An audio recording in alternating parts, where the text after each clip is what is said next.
They told me to leave my house, but not because I missed a payment, not because I broke the law, but because I succeeded without their permission. My father folded his napkin like he was ending a meeting. My mother nodded without looking at me. And my sister? She handed me a packed suitcase, one I didn't pack. They said the house I bought, with my own name on the deed, now belonged to the family. They changed the locks, they moved a stranger in, and they rewrote the story like I was never there. But I had something they didn't expect. Proof. And silence that doesn't ask to be believed, it demands to be heard. I had spent the entire day making everything perfect. The napkins were folded into little triangles the way Mom used to fold them for Thanksgiving. The wine glasses sparkled under the warm pendant light I'd chosen myself, the one I installed after watching 6 YouTube tutorials and shorting out the kitchen once. I'd even printed name cards on my work computer. Frank, head of the table, Linda to his right, Delaney across from me, like some kind of carefully arranged summit between history and hope. This wasn't just dinner, this was a declaration. My first meal as a homeowner. My first try at being seen not as the baby of the family, but as a woman who had built something of her own.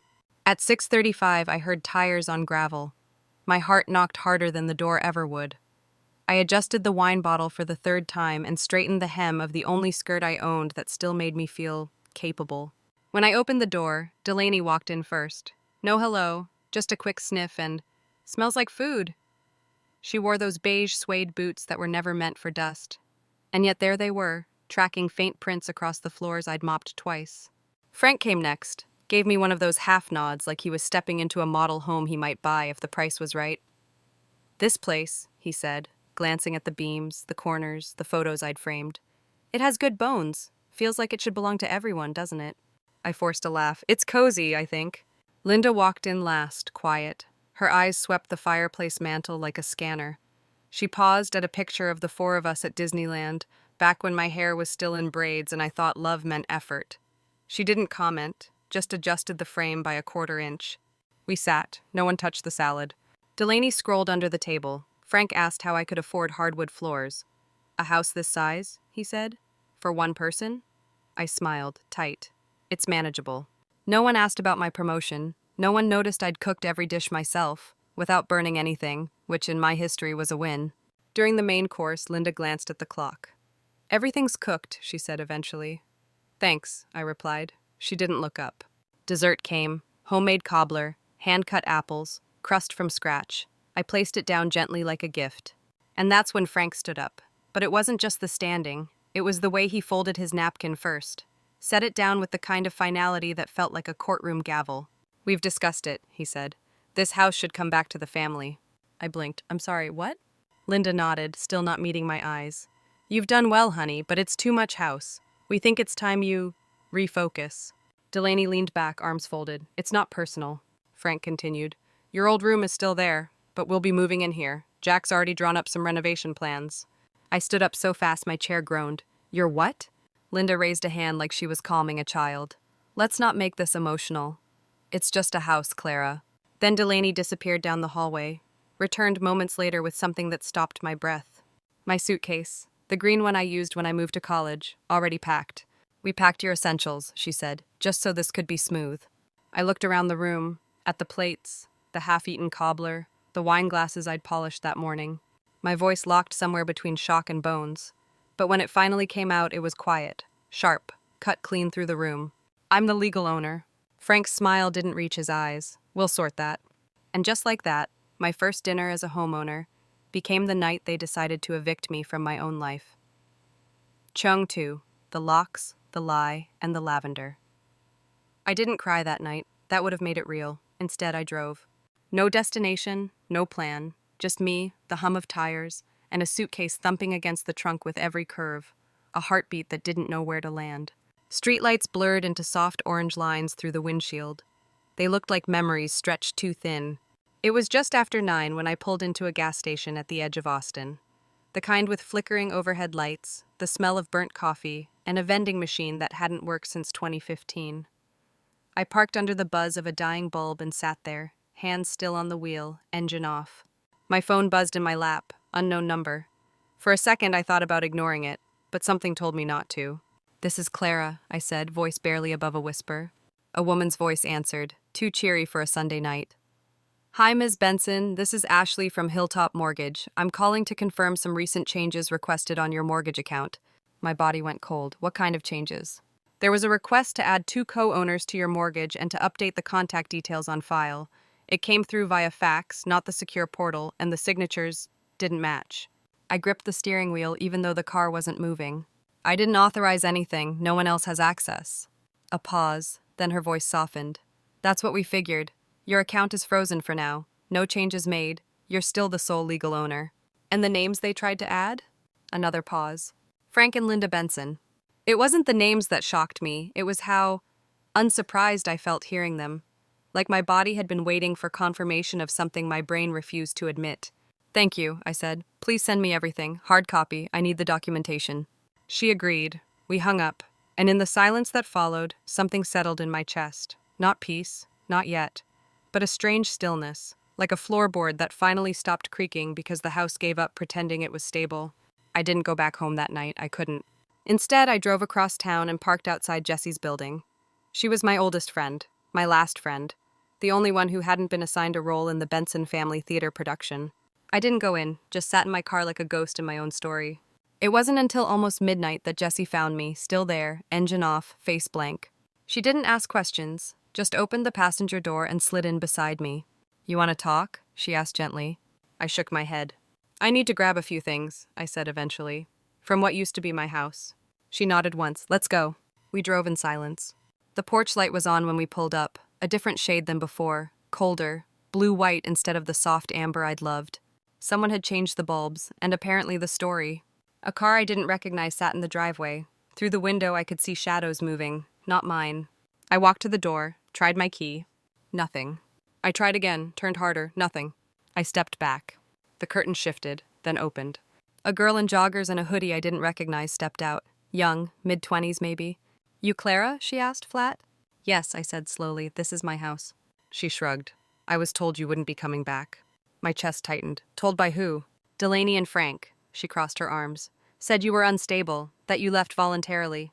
I didn't argue, didn't plead. Just looked past her, into the hallway that used to hold my life. My rug was gone, my frames replaced, my scent, lavender and cedar, replaced with something artificial, sterile. She looked at me again. I'm gonna need you to leave now. And I did. Each step away from the porch felt like walking backward out of my own memory. A neighbor passed by with a small dog. Evening, Clara, she said like nothing was wrong. I nodded. That was all I could manage. Back in Jessie's car, the silence was thick. They hadn't just changed the locks, they were rewriting me. But not for long. Because now, I wasn't looking for their approval. I was looking for proof. And I was going to find it. I thought the worst part was them packing my suitcase. I was wrong. The worst part was watching someone else unlock my door, with a key I no longer had. She couldn't have been older than 25. Hair pulled into a loose ponytail, hoodie 3 sizes too big, and a lazy confidence like this porch had always belonged to her. She didn't look surprised to see me. You Clara? I hesitated before answering. Yes, and this is my house. She tilted her head, almost smiled, but not kindly. I was told you moved out, voluntarily. My jaw clenched. I didn't correct her. Because what was the point? She wasn't the villain, she was just the replacement. She didn't invite me in, just stood there in the doorway, one hand resting lightly on the frame like a landlord showing a rental unit. Behind her, I could see flickers of the life I used to live. My wall color was still the same, but the framed photos on the hallway wall, gone. Replaced by stock art and cheap canvas quotes about gratitude and home is where the heart is. I stared past her, heart beating a dull rhythm in my ears. Who told you I was gone? She didn't even blink. Frank and Delaney. They said you were dealing with emotional stuff, that you left kind of suddenly. They didn't expect you back. I took one step back. The truth wasn't just that they wanted me gone. It was that they wanted me replaced. Seamlessly, silently. A new tenant, a new story. She watched me like she'd been warned, like she expected me to scream, cry, beg. I did none of those things. Instead, I gave her a polite nod. Well, you've been misinformed. Then I turned, walked away. My heels clicked against the concrete path like punctuation. Each step said, I see what you're doing. Each step said, you're not as subtle as you think. Back in the car, Jessie didn't ask what happened. She didn't have to. The look on my face said enough.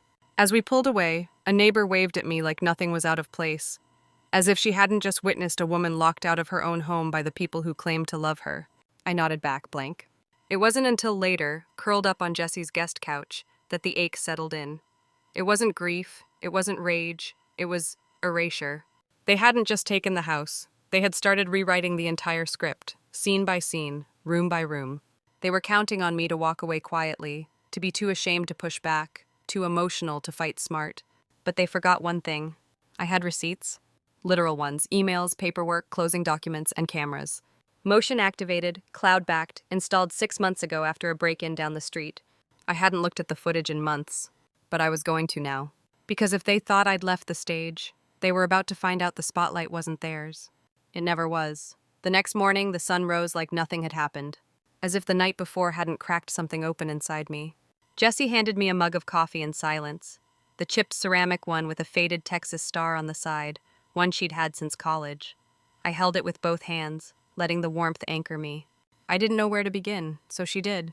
"Do you still have the documents?" I looked up. She meant the mortgage, the title, the proof, the things that made the house mine, not in memory, but in law. "Yeah," I nodded slowly. "They're in cloud storage. I have backups too, somewhere." "Then we start there." And just like that, we began. Not with shouting, not with threats, but with files, with folders, with receipts. I plugged in my old external drive, the one I hadn't touched in months. Dust on the edges, but still humming softly like it remembered me. Folder after folder opened up. PDFs, signed contracts, a scanned closing statement from Hilltop Mortgage, every signature aligned, every date checked out. There it was, black ink on white paper. Clara Benson, sole owner, paid in full, released of lien, 6 months ago. Jesse leaned in. "Print it, all of it." I did. Then we opened the security footage.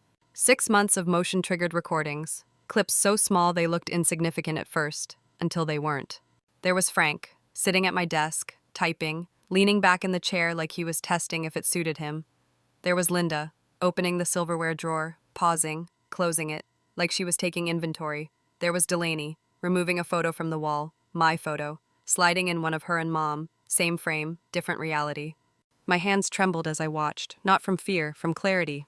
They hadn't snuck in. They had moved in, quietly, efficiently, like settlers laying claim to land they didn't till. I started saving clips, naming each one with timestamp and location. Office desk Frank 0924, mantle photo swap Delaney 0930. Jessie watched me, eyes narrowing. "This wasn't impulsive," she said it like a diagnosis. "This was planned." I nodded. They were already moving in. My absence just gave them permission. I sat back, exhaled for what felt like the first time in days. Then I opened my email. There it was, a voicemail, from 2 weeks ago, saved automatically through my home phone provider. I hit play. Delaney's voice, cold and flat. "Once she's out, don't let her back in, not even for the photo albums." Jessie stiffened beside me. She said that like she was talking about a donation bin, not your life. I didn't respond, I couldn't. Instead, I hit save, then forwarded it to one person, Alexandra Ruiz, a real estate attorney Jessie had once used during a messy landlord dispute. Subject line: "Need help, urgently." An hour later, Alexandra called, her voice clipped, professional, calm. "You're not the first. Sadly, you won't be the last." She told me what to do.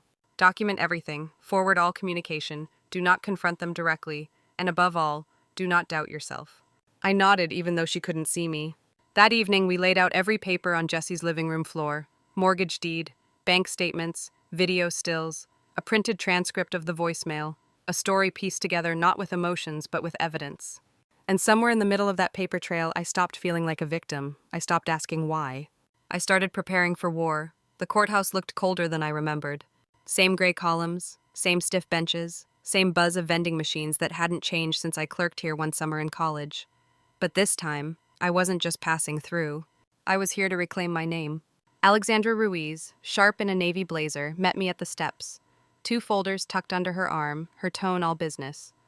Jessie followed close behind, not speaking, just present, like gravity, like memory, like truth that wouldn't let me forget why I came. We passed through security in silence. Inside, they were already seated. Frank, in a too shiny suit that screamed performance. Linda, arms folded, gaze darting everywhere but toward me. Delaney, cool and composed, like a PR rep who believed her own spin. They didn't look like a family. They looked like defendants, or worse, actors at the final dress rehearsal of a play that had gone too far. The bailiff called the case. Benson vs. Benson, petition for property reclamation and injunctive relief. Alexandra stood, no preamble, no theatrics. Just proof. She handed the judge copies of the mortgage documents, The deed in my name only, the payment release. She played the voicemail, Delaney's voice, crystal clear. Don't let her back in, not even for the photo albums. The judge raised an eyebrow, didn't say a word, just nodded. Then came the footage. Clips of Frank at my desk, Linda sorting my drawers, Delaney replacing my photos with hers. Each video labeled, dated, undeniable. Finally, Alexandra stepped back. Your Honor, what we present here is not confusion, not miscommunication, but a deliberate, documented, and orchestrated effort to displace and erase my client from her own legally purchased property. The room was silent. Then the judge turned to my father. Mr. Benson, would you like to respond? Frank stood slowly, smoothed his tie. We supported Clara for years, he began, voice calm. We made sacrifices for her education, her start in life. This house was always meant to serve the whole family. We didn't intend for this to go legal. Alexandra cut in. Did you or did you not submit fraudulent documents to the mortgage company claiming shared ownership? His jaw tightened. I deny any criminal intent. He looked at me then, eyes pleading. If she had just listened, none of this would have been necessary. The judge leaned back. Ms. Delaney Benson? Delaney stood, adjusted her scarf like she was stepping onto a TED stage. I was just helping organize things. The home felt underutilized. Clara doesn't even like entertaining. She doesn't use the office. It wasn't hostile. It was practical. Alexandra slid forward a photo. Delaney, packing up my labeled folders into boxes marked with her initials. The judge's voice was quiet. Do you believe this house belongs to you? Delaney hesitated just for a second. It felt like shared responsibility. The judge nodded once, then looked at me. Ms. Clara Benson, do you have anything to say? I rose, walked to the witness stand, took the oath, sat down. And then I spoke. No tears, no raised voice, just the truth. I bought that house with my own money. I made every payment. I painted those walls. I installed every shelf, paid every bill. And while I was setting the table for them, they were drawing up plans to replace me. I paused. They didn't just try to take my home. They tried to write me out of my own story. The judge nodded slowly, then spoke. This court finds sufficient evidence that Clara Benson is the sole legal owner of the property in question. We also uphold the restraining order against Frank, Linda, and Delaney Benson pending further investigation into attempted real estate fraud. It was done. No gavel, no cheers, just silence. The kind of silence that ends a performance. The curtain had closed, and this time, I wasn't the one exiting the stage. The victory didn't come with applause, just paperwork, stamped, filed, signed in black ink that finally meant something. But I knew it wasn't over. Not with people like them. 3 days after the court ruling, my phone buzzed with a notification from Credit Shield. 2 new credit inquiries, one from a store I hadn't set foot in since high school. The other, a credit card I'd never applied for. I stared at the screen. The name was mine. The address wasn't. I clicked through. Both applications had been submitted from an IP address located, predictably, at my parents' home. I didn't scream, didn't cry. I documented. That afternoon, Jessie found me at the kitchen table, laptop open, folders everywhere. The fireplace crackled behind us, but the air felt colder than ever. They're using my name, I said. She leaned over my shoulder. They're not done with the house. They're coming after your whole life. And just like that, the game had changed. It wasn't just about bricks and keys anymore. It was identity. It was legacy. It was war. I pulled up old emails, the ones I hadn't wanted to revisit. There it was, an exchange from 2 years ago. Linda asking for my social security number for the family accountant. Another thread where Frank requested a copy of my W-2 just to double-check something before you file. I had sent it all, because I still believed back then that being agreeable meant being loved. Jessie paced as I forwarded everything to Alexandra Ruiz. Her reply came within the hour. They've crossed into financial fraud. We escalate now. By the end of the day, we had filed for an emergency protection order tied to identity theft. The restraining order would now extend beyond physical space. It would shield my credit, my documents, my future. But even that didn't slow them down. That week, an envelope arrived in my mailbox. No return address. Inside, a photo of my childhood bedroom, neatly made, just like it had been when I was 10.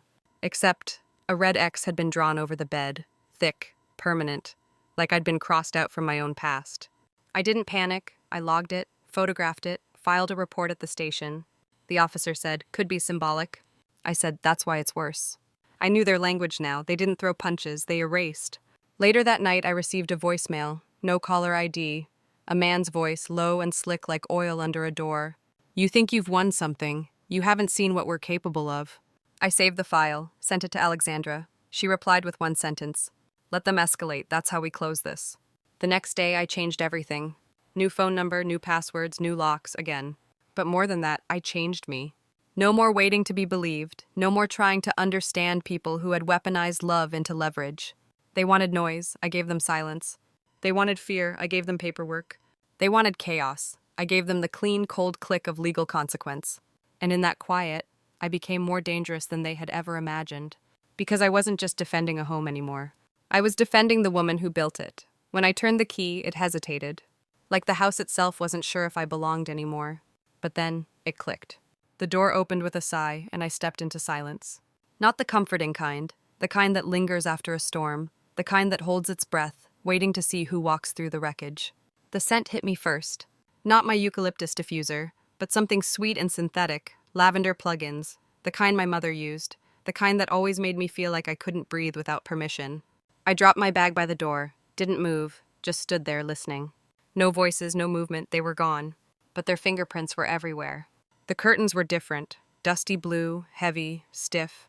Mine had been cream, soft, sewn by hand during a winter where I thought stillness meant safety. I walked into the living room. The rug was theirs, not mine. The books on the shelves? All wrong. Titles I'd never read. A picture frame with a photo of Frank and Linda at a vineyard I'd never been invited to. I took a breath. Then I began. Drawer by drawer, room by room, no anger, no drama. Just clarity. I opened the silverware drawer. Half the utensils were missing, replaced with older pieces I hadn't seen since childhood. I found them shoved in the back, behind chipped mugs and a forgotten bottle of cinnamon extract. I lined up everything on the counter, theirs on the left, mine on the right. A clean cut, like surgery. The bookshelf was next. I slid out the travel books Delaney had planted, replaced them with the dog-eared fiction I used to read when I still believed in starting over. Then came the hallway. I stood in front of the wall where my photos had once hung. They were gone, replaced with generic canvas prints of farmhouses and fields. I took them down, one by one, no smashing, no spectacle. Just removal, just truth. In the kitchen, tucked behind the silverware tray, I found it. An envelope, cream, my name on it, in my mother's handwriting. Inside was a note. You'll understand someday. Family decisions are complex. You were always headstrong, but we meant well. This was about preserving what matters. You'll see that one day. No apology, no ownership. I walked outside to the small metal fire pit on the patio, struck a match, lit the corner of the page, watched it curl and blacken, her words dissolving into ash like they were never meant to last. I didn't flinch. When it was done, I closed the lid, let the warmth rise through the silence. Back inside, I labeled 2 boxes, theirs and mine. Every drawer I opened, every shelf I touched, I asked, did I choose this, or was it left behind to haunt me? By sunset, the house felt lighter. Not clean, not yet, but honest. That night, I slept with the windows cracked open, let the wind carry out whatever fragments they'd left behind. And for the first time in weeks, I didn't dream of being erased. I didn't dream of them at all. The house didn't feel like mine again all at once. It came back to me slowly. Not with a key, but with light. On Sunday morning, I opened every curtain. Sunlight poured in like something long overdue. I brewed coffee, my coffee, the kind I used to drink when the world felt safe and small. No one moved the spoon. No one told me the counter was cluttered. No one asked why I needed 2 colanders. It was just me, and it was enough. That afternoon, I walked across the lawn and knocked on the neighbor's door, Mrs. Kavanaugh. She answered in her usual cardigan, surprised but not unkind. I held out a tray of cookies. I just wanted to say, thank you for seeing me, even when they didn't. She invited me in. We sat at her kitchen table. The linoleum was faded, the tea was weak, but it felt warmer than any family gathering I could remember. She told me they'd noticed things, that Frank and Linda had acted like owners before the sale even closed. We didn't want to get in the middle, she said gently, but I'm glad you stood up. I walked home with something unfamiliar rising in my chest, not anger, not grief, belonging. Not to blood, but to place. That week I redecorated. A new wreath on the door, framed photos of Jessie and me laughing on her porch. One of Alexandra outside the courthouse, holding the court ruling like it was a diploma. Each frame was a quiet correction, each object a declaration, this is mine. Not because I bought it, but because I reclaimed it. Then just before Thanksgiving, another envelope arrived. No return address. Inside was a Christmas card. Cream-colored, generic, from my mother. Inside it read, wishing you peace and clarity, from Mom. Tucked within was a quote, printed, not handwritten. Forgiveness is the scent the violet sheds on the heel that crushed it. No apology, no admission. I didn't respond. Not out of spite, but because some letters aren't meant to be opened. They're meant to be put down. That night, Jessie and I walked through the holiday market near downtown. She bought a mug with a chipped handle. We laughed too hard over nothing important. You never told your story publicly, she said gently. I shrugged. I didn't need to. She nodded. Sometimes survival is the louder message. Back home, I stood in my living room, barefoot, quiet. I looked at the old floorboards, scratched, imperfect, but strong. Just like me. I lit a candle by the window. The light filtered through the new stained glass I'd installed. Amber, teal, and a single triangle of red. I didn't try to explain the red. Some things you don't explain, you just own. 3 days later, another letter came, this time from Frank. Short, tidy, typed. I shouldn't have let things get that far. I was trying to protect what I built. I didn't realize how much of it was yours. No signature. I read it once, filed it away in a drawer I rarely open. Not all doors need to be closed, but some, they don't need to be reopened either. On New Year's Eve, I sat on the front porch with a mug of black coffee and a blanket Jessie had knitted the year she left her own parents' house. Fireworks popped in the distance, soft, faint. I whispered to the sky. They tried to take my house. Then I smiled. But they couldn't take the woman who built it. This house doesn't need to be explained, it just needs to be mine. And now, it is. You don't have to scream to prove you were hurt. You don't have to beg to prove you belonged. Sometimes, just standing your ground is the loudest truth you'll ever speak. Clara didn't reclaim a house. She reclaimed her voice, her value, and the right to rewrite her own story, in her own name. And maybe you've been there too, pushed out, doubted, overwritten. Maybe you've learned the hard way that sometimes the people who share your blood don't share your respect. But here's the truth. You are allowed to draw a line, to walk away, to rebuild, even if you have to do it brick by brick. Alone at first, but never truly alone. Because quiet courage echoes louder than betrayal ever will. If this story moved you, let us know in the comments. Drop A if you've ever had to fight to be seen.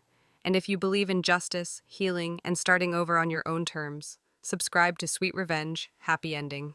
Because sometimes the sweetest revenge is finally being at peace.